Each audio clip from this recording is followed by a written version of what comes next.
James Harden attempted 10 free throws on the night, but got called for 4 offensive fouls. 4. And ultimately ended up fouling out of the game with under 2 minutes left. And as a result, the Houston Rockets lost. Chris Paul, president of the Players Association, I might add, he's had a problem with Scott Forster as well because he was ultimately teed up before fouling out. I think it's the first time in like 20 years backcourt fouled out of the same game. James Harden hadn't fouled out of a game since 2017, December of 2017. The man doesn't really foul out. And some of the calls that were made against him, he usually gets. Clearly, he believes that Scott Forster was out to get him. Clearly, Chris Paul believes that.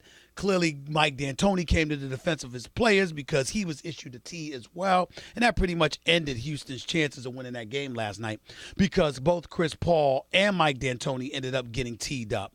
So it's just one of those situations that did not look good. The league MVP is James Harden. He's an offensive juggernaut.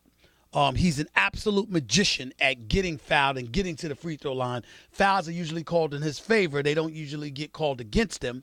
Last night was an aberration, of course. And somebody for the Houston Rockets told me, I don't know whether this is, I haven't confirmed rather whether this is true or not, but they said that Scott Forster, their record was 0-7 in the playoffs at home with him officiating their games. That's what they said about Scott Forster. They don't like him. They don't trust him. And James Harden went a bit further in talking about this particular official. Listen to what he had to say. Last year in the postseason, we came in the Western Conference Finals. I think he officiated a couple of our games, and it's lingering, and it's something that has to be looked at for sure. You feel like it's a personal issue? Yeah, for sure. For sure, it's personal. For sure. Like I don't think he should be able to even, officiate our games anymore. Honestly. Is that a rarity among officials? I can't hear you. Is that a rarity among? No. I don't really talk about officials or anything, but I think just for him in particular, like he's different. That was James Harden, the star of the Houston Rockets, the reigning league MVP, on Scott Forster. This is Chris Paul talking about the same official, Scott Forster. I mean, I don't know what else to do. You know what I mean? Been met with the league with him before and all this stuff. I don't know what else to do. You feel like there is a personal? I just don't know what else to do. You know what I mean? Just keep playing. I don't know what else to do. Chris Paul met with the league office and Scott Forster to challenge him on his personal feelings and what is perceived as personal animus against Chris Paul and the Houston Rockets. Scott Forster, obviously, if you're officiating in the finals, you've got a good reputation with the league. I'm not going to sit here and castigate or cast aspiration, miscast Scott Forster in any way. It's the league's job to judge how thorough and effective an official he is. There have been times in the past, there was an official that had an axe to grind with Clyde Drexler. He despised Clyde Drexler. I forgot his name, but he despised it. Hugh Hollins had a huge problem with Scottie Pippen and the Chicago Bulls. This is not new. Joey Crawford, when he ejected Tim Duncan from the game for sitting on the bench laughing. And Commissioner Stern called him out, and Joey Crawford don't play with nobody. Joey Crawford was like, Commissioner Stern tried to come down hard on him. Joey Crawford sent the note out to the public. It's been nice officiating in the NBA all of these years. He didn't give a damn. He wasn't bowing to anybody. That was what Joey Crawford was doing. So you have some officials that have had a history. I mean, you didn't play with Joey Crawford. You didn't play with Steve Javie.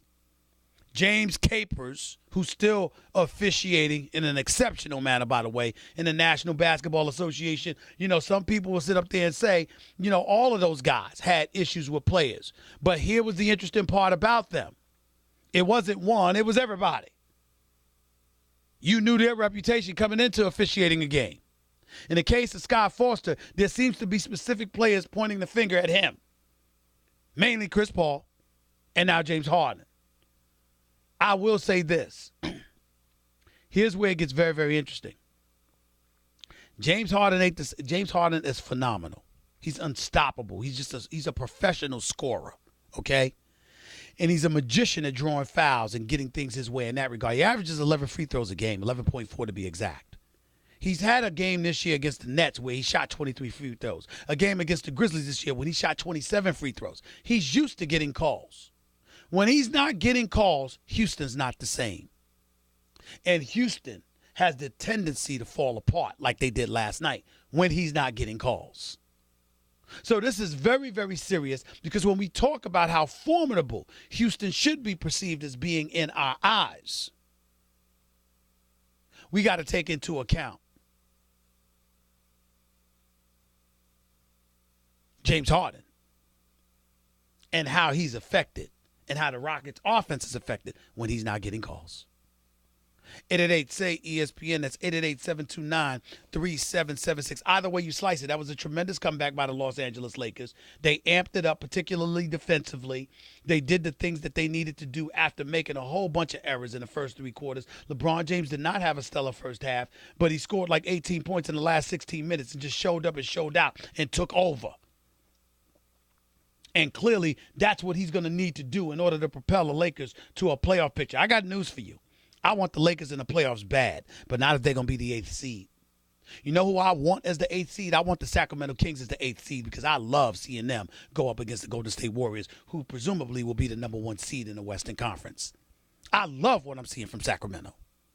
I want the Lakers at number 7 because I think the Lakers could beat anybody else if they're on their game and LeBron is on his.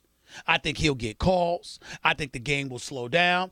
And I think he's a master at postseason competition compared to others. And it would benefit him against the other teams in ways that he would have no chance against the Golden State Warriors.